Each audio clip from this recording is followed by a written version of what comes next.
Em todo o país, o Ministério Público Federal é obrigado a tomar iniciativas em benefício do patrimônio cultural. O problema maior está na preservação de áreas ou construções que estão localizadas em propriedades particulares.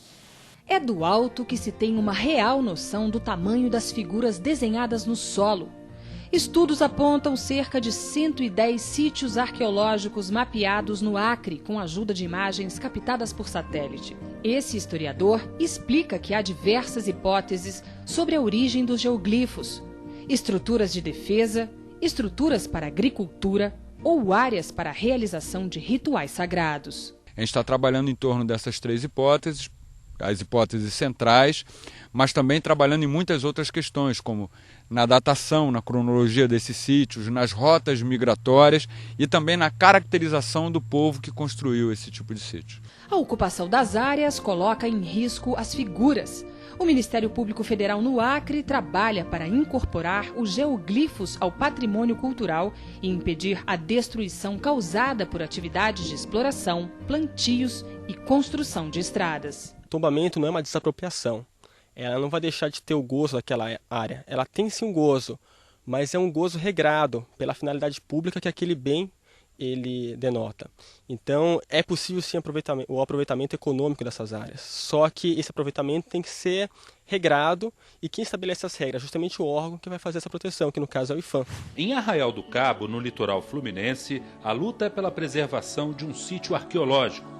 As dunas guardam valores históricos da origem de nossos povos, objetos e restos mortais de nossos antepassados, que ao longo dos anos ficaram sob o solo.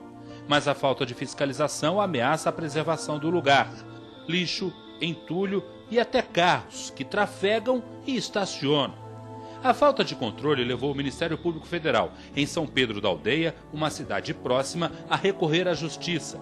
A ação civil pública pede à Prefeitura, ao Instituto do Patrimônio Histórico e Artístico Nacional e à empresa proprietária do terreno providências que garantam a preservação do patrimônio. Explicar à população o que é um sítio arqueológico, por que ele deve ser preservado e o que ele pode dizer para nós brasileiros sobre a nossa história.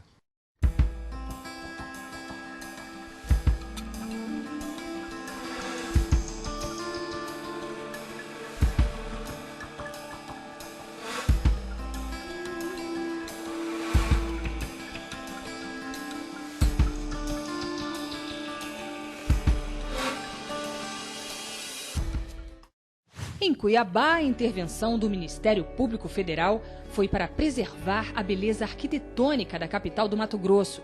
A cidade nasceu às margens de um córrego rico em ouro. A busca pelo metal precioso atraiu gente de toda parte.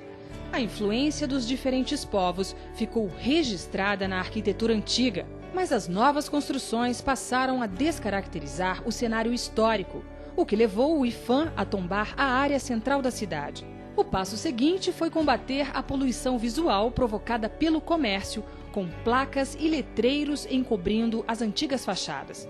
Um freio na poluição visual foi possível graças a uma ação movida pelo Ministério Público Federal. Além disso, os comerciantes foram alvo de uma campanha de conscientização.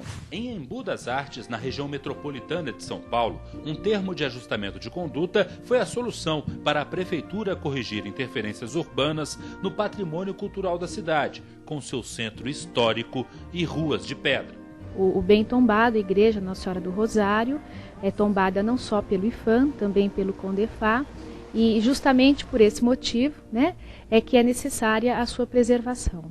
O acordo deixou a população mais tranquila em relação à preservação da história da cidade. Tem muito estrangeiro que vem aqui, muitos, E vem aqui ver o quê? Ver uma beleza natural, porque cimento tem em todo lado, E história tem aqui.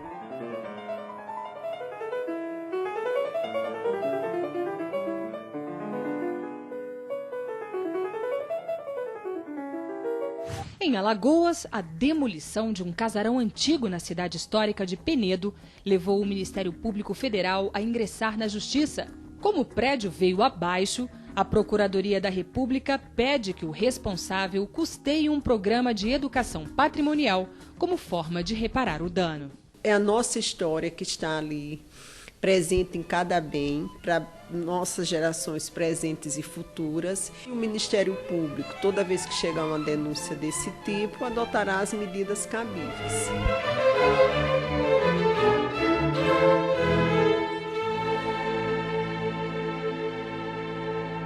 Em Recife, uma decisão da Justiça obrigou uma empresa a restaurar um prédio histórico que é de sua propriedade. Muitas vezes não existe o interesse dos próprios proprietários em fazerem essas reformas.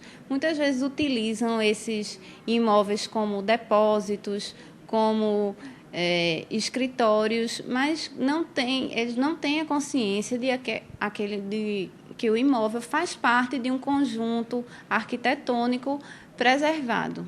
Mais importante do que punir, na visão do Ministério Público Federal, é conscientizar os governos, as empresas públicas e privadas e a população de que proteger o patrimônio cultural é preservar a história e a cultura do país. Que as coisas sejam colocadas a nível de que eu quero porque isso é bom para mim. Toda vez que a legislação existe e obriga, parece que é uma coisa feita muito a propósito, forçada. Então, a educação patrimonial cresce a autoestima e cresce o interesse.